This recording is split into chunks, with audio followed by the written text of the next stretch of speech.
a brand new video here on the JTsuits. Welcome back to a brand new video on the JTsuits channel.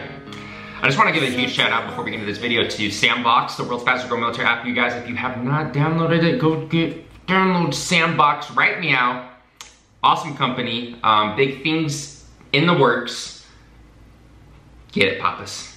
But all right, let's hop right into today's video. Let's just hop right in. As you guys can see from the title, is it a good time to be a service member overseas? Guam, Japan, South Korea, Hong Kong, China. Now, I believe I have an interesting perspective to give on this stuff. I know a lot of people, a lot of families, a lot of parents, a lot of sailors, a lot of service members themselves might be worried if they were going to be stationed over there. I myself have been to all those places besides Guam. Lived in Japan, pulled into Busan, South Korea for 4 days, pulled into Hong Kong, China, Singapore, all over Asia, Southeast Asia, and especially the most important thing, lived in Japan. So this was back in 2014 before I moved out of Japan. So about 2 years ago, 2.5 years ago. And there was still high tensions going on with us and NK. We're gonna be calling South Korea's, the northern region, NK because YouTube does not. So as you guys know, I like to stay away from overly political topics, things that are politically motivated. So today, how I'm gonna be talking about this stuff, I'm gonna be talking about my experiences in those countries, how I felt, did I ever feel safe, did I ever feel in danger, was I always safe, and yeah, just my experiences living in Japan, going to South Korea, being in China, Hong Kong, Singapore, not so much. Singapore is awesome, just in the first place. It's not only is it one of the most cleanest countries in the whole world, like top 5 cleanest countries. They do publicly cane people. They did warn us about spitting, chewing gum, or jaywalking. There have been service members that have been publicly caned. Not like too severely, but I guess it does happen.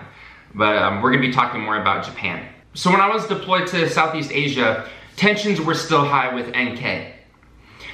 They were always, they've always been poking the bear for years and years and years and years. It's just right now to where things are coming to a head. So first, my time in South Korea, when we pulled into Busan, it was very interesting. I had a great time.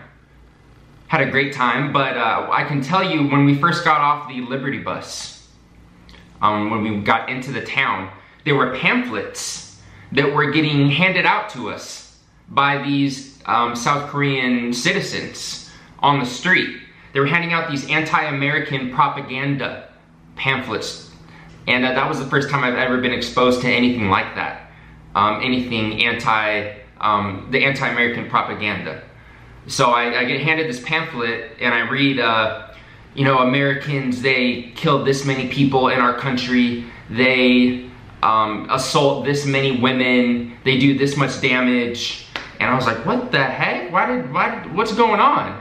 I just got off the bus. But that stuff does happen. That stuff is out there. But my time in Busan, I did have the chance to go to the DMZ line. If I wanted to take it, I could have taken an MWR tour to where we can go see the line to where it separates South Korea and North.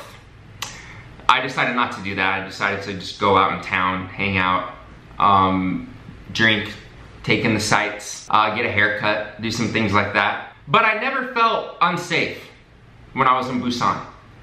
I never felt out of place besides when I first got off the bus and was getting handed those pamphlets. My time in South Korea was awesome. The thing is, you're not really thinking of the dangers or what could go wrong. You're just happy to be off the boat. You're just happy to be off the ship and be in port and have a couple days of liberty. You're not thinking of really any negative thoughts, like am I in danger, can I get attacked, what's gonna happen? Same thing when I lived in Japan, in Atsugi.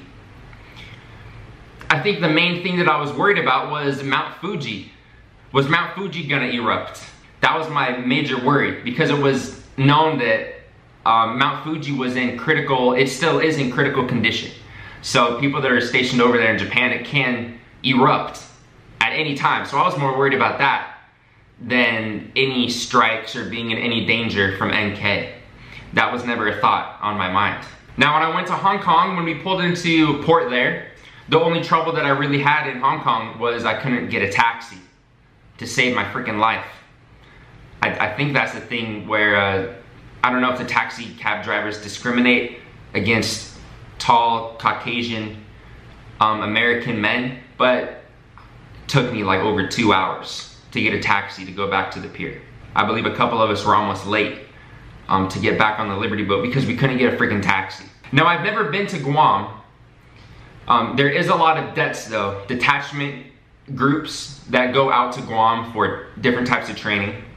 But I hear that it is a great little island, great for snorkeling, scuba diving, fishing, but that's all.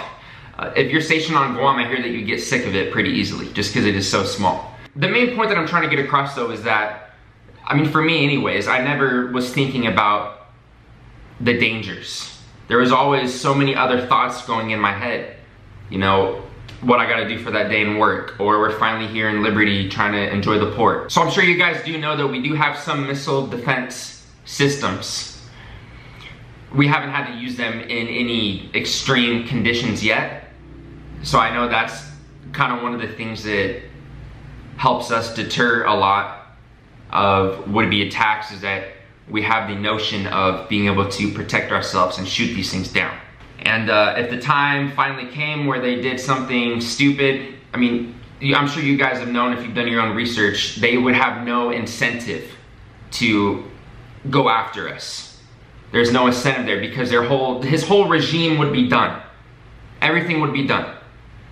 You know, all of our allies would then be agree with us to take action. So they really have no incentive to strike first. He's worked so hard, you know, the NK leader, to build up this regime of his whole country would be destroyed. Everything he's worked for would be done. So it's all just talk, man. We just got to enjoy life, man. Be grateful for what we have. Work on our goals every single day. Try to be good people. That's all you can really ask for. That you give 110% in whatever you're passionate about, whatever you strive to want to become. Give 110, 120, 150% every single day. Make moves, grind. And that's what I do, man, every day. You gotta work towards your goals. I see you guys for my brand new videos every day on the channel. Thank you so much for all the support. Huge shout out to Sandbox as well. Go check them out. Link below. It helps out the channel if you download the app. And it helps out their company. I'll see you guys. My boy Papa.